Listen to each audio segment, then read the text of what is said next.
India and the UK are set to resume negotiations on a free trade agreement today. British Trade Minister Jonathan Reynolds will travel to New Delhi to meet his India counterpart Piyush Goyal.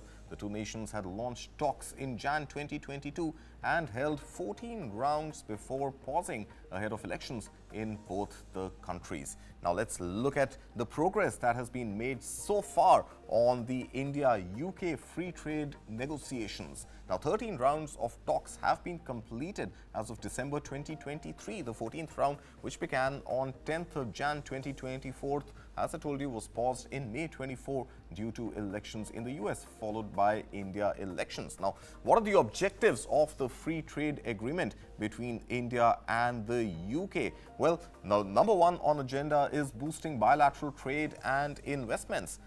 India and UK both want to eliminate or reduce custom duties on traded goods.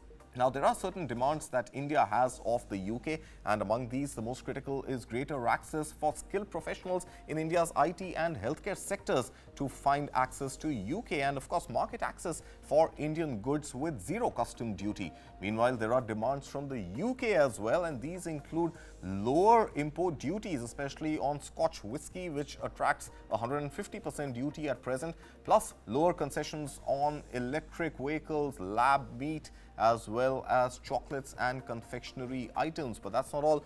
UK also wants investments in multiple sectors, which include telecommunications, legal services, financial services, including banking and insurance.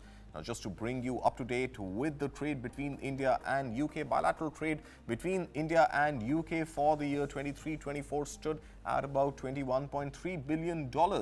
On an average, UK import duty on Indian goods is at about 4.2%, and UK continues to be India's sixth largest trading partner.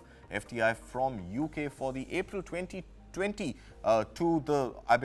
April 2000 to September 2024, for almost a 25-year period, stood at just $35.3 billion.